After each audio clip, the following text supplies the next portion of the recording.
algo essencial durante o desenvolvimento TypeScript é saber definir o tipo de uma variável, método, função, objeto ou alguma expressão. E para isso, a gente vai utilizar as anotações de tipo, as famosas Type Annotations.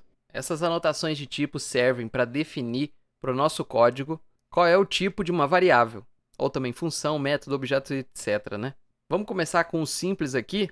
Eu vou criar uma variável aqui chamada myName e vamos definir o tipo dessa variável. Se vocês sabem, em JavaScript a gente cria variáveis dessa forma. Usa a palavra-chave da variável, no caso aqui estou usando const.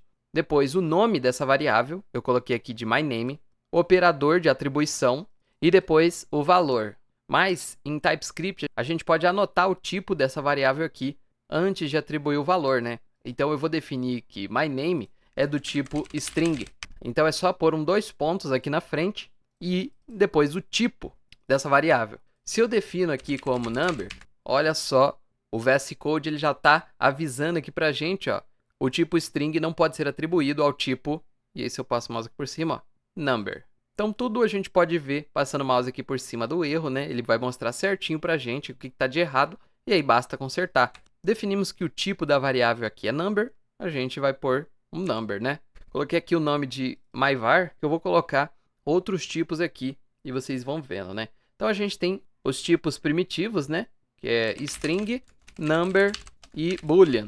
Então olha só, criei aqui três variáveis diferentes. A variável myString, eu defini que o tipo dela é string, então ela só pode receber uma string. A variável myNumber, o tipo é number, só pode receber number.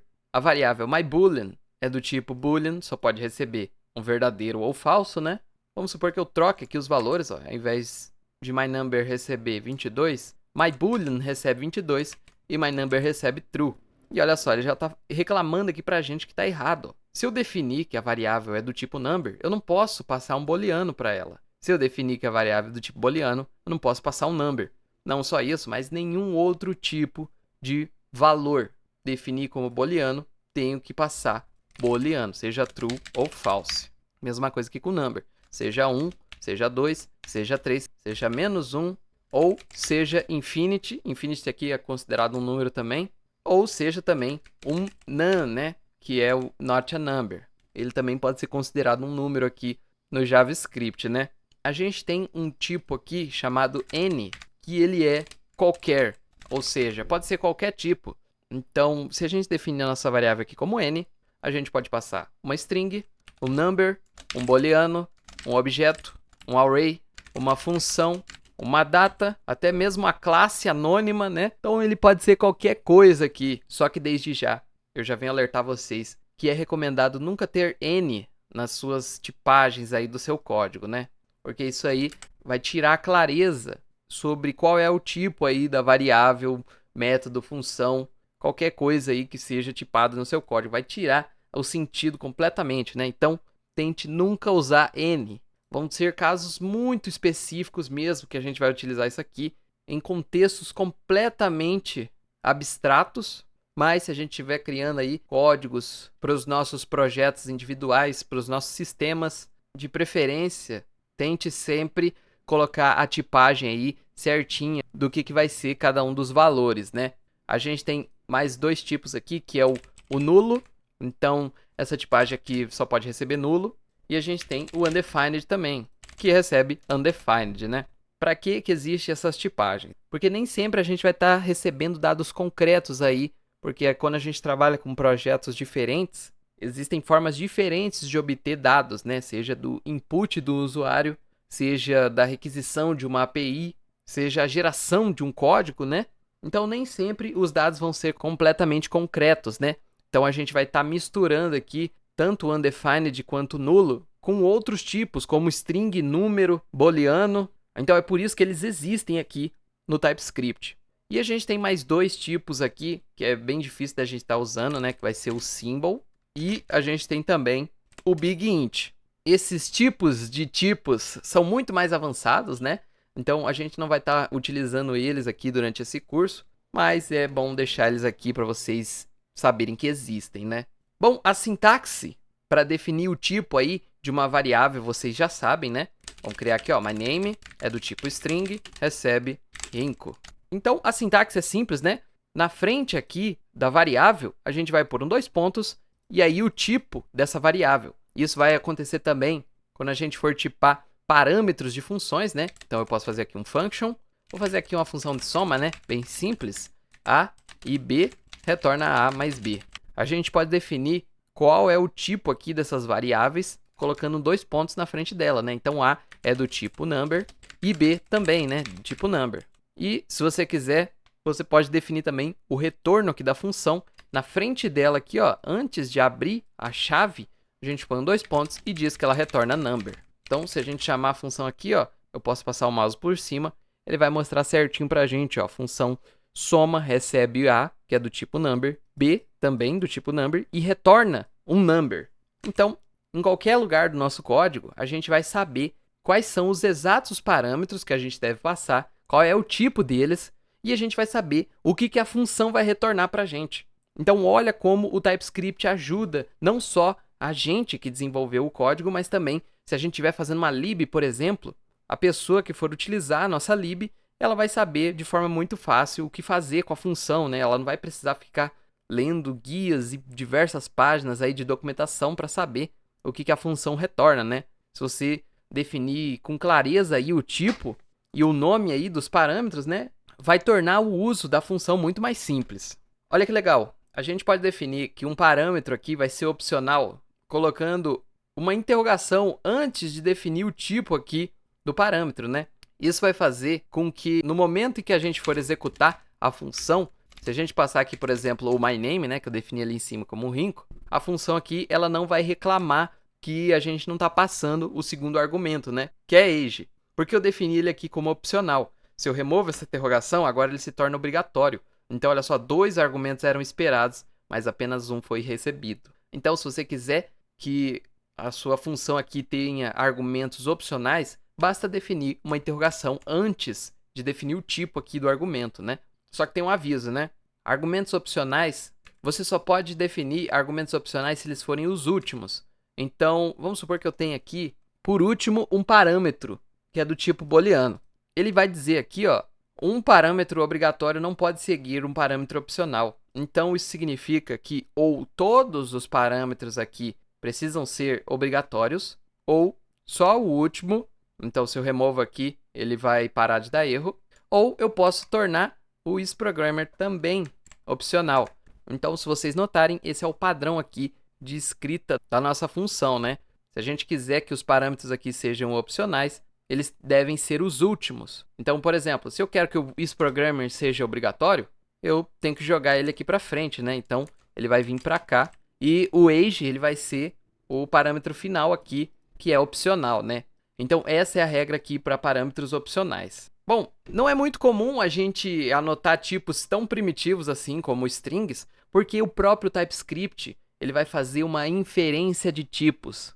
É assim que a gente chama quando o TypeScript detecta qual é o tipo do valor que a gente está passando para a propriedade. Então, olha só, eu vou remover essa anotação de tipo aqui e vocês notam que não tem nenhum erro. Inclusive, se eu utilizar myName aqui, eu posso tentar acessar as propriedades e métodos e ele vai me mostrar todos os métodos de string. O TypeScript é inteligente o suficiente para saber qual é o tipo do valor que a gente está adicionando nessa variável. Eu adicionei aqui entre aspas Rinco, ele já identificou que é uma string. Então, o tipo aqui dessa variável é string. Se eu trocar aqui para um número, os métodos aqui eles vão mudar. Agora são métodos de números, né? Então, essa aqui é a inferência de tipo. Isso funciona também com objetos literais. Então, olha só. Eu vou criar aqui um animal. Criei um animal bem simples aqui, ó. O nome dele é gato. E a idade dele aqui é 5, né? Então, o TypeScript, ele inferiu no tipo dessa variável aqui, esse objeto que contém essas propriedades. Então, olha só. Se eu utilizar aqui o dot notation, né, para tentar acessar propriedades desse objeto, ele vai saber quais são. Então, eu tenho aqui age. Inclusive, eu posso tentar acessar os métodos dessa propriedade, né? Se eu ponho um ponto aqui, ele vai mostrar os métodos de número, porque age é número. Agora, se eu acesso o name, a gente vai poder acessar os métodos de string. Então, vocês notam que o TypeScript ele consegue aí inferir, né?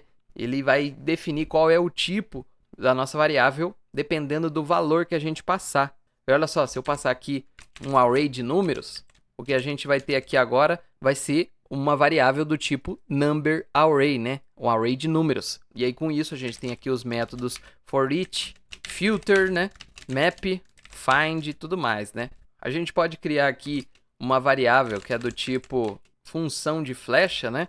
Então, vamos supor que eu tenho aqui um array bem simples. Então, olha só, eu criei esse array e aqui no método filter, ele espera uma função aqui dentro. Então, olha só, se eu passo o mouse aqui por cima, eu noto que o tipo dessa função é muito simples. Ela vai receber aqui, o primeiro parâmetro vai ser o valor do loop atual, o segundo vai ser um index e o terceiro aqui vai ser um array. Eu posso criar uma função com essa tipagem, então eu vou criar aqui, ó, value, vai ser do tipo number, e aí eu tenho que retornar um booleano. Ó, se eu passo o mouse aqui por cima mais uma vez, vocês notam que o retorno dessa função aqui é um value isNumber. Quando vocês verem o nome do parâmetro seguido de is e um tipo, isso significa que o valor retornado deve ser um booleano. Futuramente a gente vai entender sobre isso, o nome disso é TypeGuard. Eu vou explicar direitinho como funciona isso nos próximos vídeos. Mas basicamente eu vou ter um filtro aqui, eu posso colocar qualquer coisa. Ó. Então eu vou querer filtrar o array por números onde eles são menores do que zero, ou seja, apenas números negativos. E com isso, olha que legal, a tipagem já fica certinha aqui, ó. A nossa variável filter, ela é uma função onde recebe um primeiro parâmetro, que é o valor, que é do tipo número, e ela vai retornar um booleano. E se eu pegar essa função aqui e jogar ela aqui dentro do nosso filter, vocês notam que ela se encaixa perfeitamente. Porém, se eu trocar isso aqui para string, ela já vai dar um erro aqui, inclusive na própria função, né? Primeiro que não tem como fazer uma comparação, não tem como comparar se uma string é menor que zero, né? Isso não existe no JavaScript. Comparações aqui de valores, né? Se eles são maiores ou menores, só funcionam com números. E segundo, que a função filter aqui, ela espera uma função onde o valor, que é o primeiro parâmetro, é do tipo number. Porém, a gente definiu que o valor aqui, o primeiro parâmetro, é do tipo string. Então, ela não corresponde aqui ao tipo da função que o método filter do nosso array espera, né? Então, deixa aqui number direitinho e funciona perfeitamente. É claro, esses tipos muito simples, como string, number, boolean, quando a gente for estar criando variáveis simples assim, não vai ser necessário a gente tipar. A gente pode contar com a inferência de tipos aí do TypeScript para fazer isso para a gente. Mas quando a gente for criar variáveis mais complicadas, né? A gente vai poder fazer o uso aí desse recurso de Type Annotation. Isso vai fazer com que a gente previna erros comuns, né? Como operações em tipos compatíveis, né? Anotando o tipo, o editor aqui, principalmente o VS Code, ele vai entender como que é a nossa variável e ele vai dar um autocomplete. Vocês viram, né? Quando eu apertei o Ctrl espaço, ele exibiu quais propriedades o objeto de opções esperava, né? E aí eu não precisei ficar adivinhando, nem indo em documentações, procurando, né? No próprio código aqui já me facilitou o trabalho, então essa já é mais uma das vantagens. E por último, deixa o nosso código muito mais seguro, né? Se a gente define que uma variável ou método é de um certo tipo, a gente não pode passar de outro. A gente definiu que recebe número, tem que passar o número. Definiu que recebe string, tem que passar string. Então, essa é a anotação de tipos no TypeScript.